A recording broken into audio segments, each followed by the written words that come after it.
ایک عجیب واقعہ لکھا ہے کتابوں میں. ایک بیوہ عورت تھی، اس کے 2 بچے تھے، یتیم تھے. ماں اپنی بیچاری گھر میں محنت مزدوری کی، حلال کی کمائی سے اپنے بچوں کی پرورش کرتی تھی. یہ بچے نماز کے وقت مسجد میں جاتے.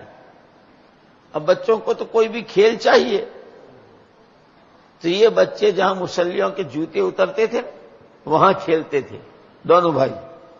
اور ان کا کھیل کیا تھا؟ وہ جوتوں کی تقسیم کرتے تھے، یہ جنتی کا، یہ دوزخی کا، یہ جنتی کا، یہ دوزخی کا. جوتے ایسے تقسیم یہ کھیلتے تھے. لوگوں کو بہت تعجب ہوا، ابھی یہ کس کے ہیں؟ یہ کوئی کھیل ہے؟ بھاگ جاؤ. تھوڑے بھاگ گئے، پھر نماز کھڑی ہوئی، پھر آئے، یہ جنتی کا، یہ دوزخی کا، یہ جنتی کا. ایک آدمی تھا مصلیوں میں، اس نے کہا کہ دیکھو بچے کی بات یہ ہے کہ اگر ضد پر آ جائے گا تو جتنا تم منع کرو گے اتنا یہ کرے گا.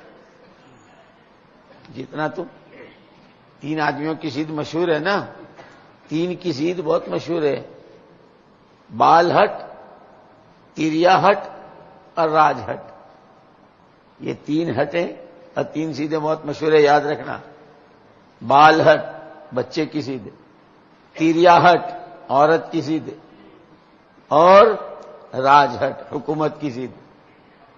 حکومت اگر ضد پر آ جائے، نہیں، مائی آرڈر، مائی شپ، مائی آرڈر.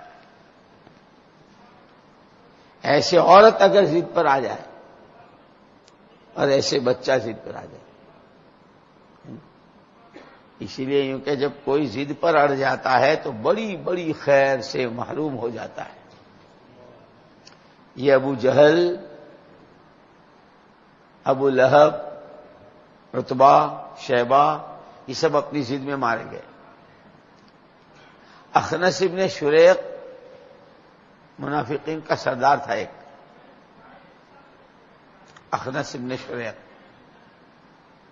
یہ ابو جہل، ابو لہب وغیرہ حضور اکرم صلی اللہ علیہ وسلم کو جھٹلانا، آپ کے لیے آپ کے خلاف اسکیمیں بنانا، جو مکے میں آوے ان کو روکنا، خبردار ان کی بات مت سننا، یہ ہو. لیکن حق جو ہے نا، حق، الحق یعلو ولا یعلا، حق بلند ہی ہو کے رہتا ہے، چھپتا نہیں ہے. حضور اکرم صلی اللہ علیہ وسلم جب قرآن پڑھتے تھے تو دل کھینچتے تھے. تو یہ ابو جہل، ابو سفیان اور یہ سب چپکے سے اندھیرے میں جاتے اور کسی دیوار کی آڑ میں کھڑے ہو کر رات بھر قرآن سنتے. جب اجالا ہو جاتا تو بھاگ آتے جلدی سے، کوئی دیکھ نہ لے. ایک دن راستے میں مل گیا اخنس ابن شریق. کہاں گئے تھے؟ نہیں، وہ آدمی کے پاس جب جواب نہیں ہوتا تو آیا کرتا ہے، یاد رکھنا. ابھی تشکیل میں ایسا ہوگا، یاد رکھنا.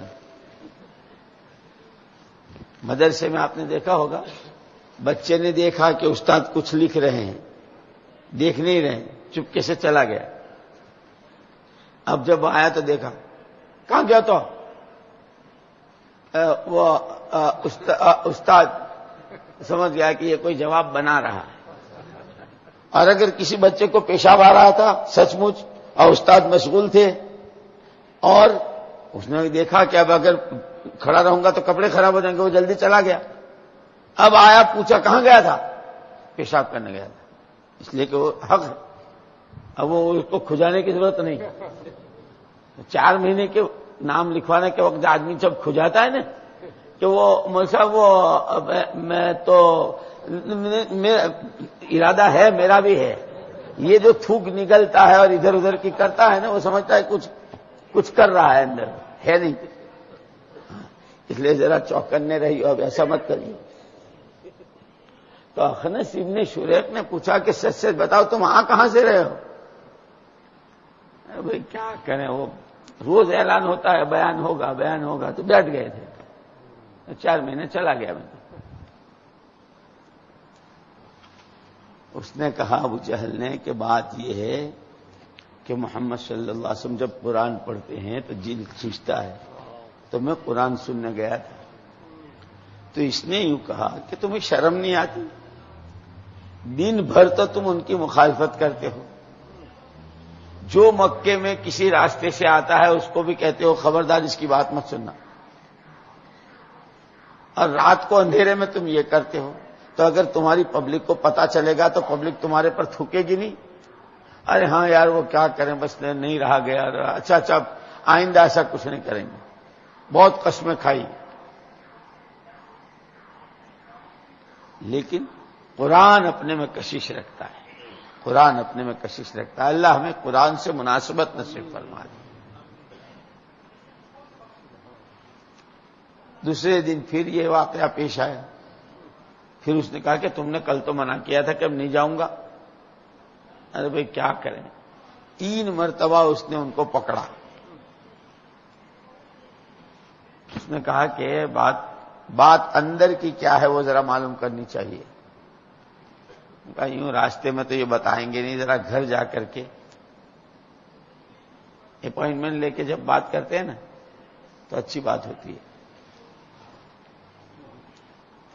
تو گھر گیا، سچ سچ بتا دو تمہاری کیا رائے۔ اس نے کہا کہ سچی بات یہ ہے کہ محمد ابن عبداللہ اللہ کے رسول ہیں جیسا وہ کہہ رہے ہیں، اور جو کچھ وہ پڑھ کر سناتے ہیں وہ اللہ ہی کا کلام ہے، نہ کسی شاعر کا نہ کسی ساحر کا، پکی بات ہے۔ تو اس نے کہا کہ پھر تم مانتے کیوں نہیں ہو؟ ان کو رسول مان لو، قرآن کو اللہ کی کتاب مان لو۔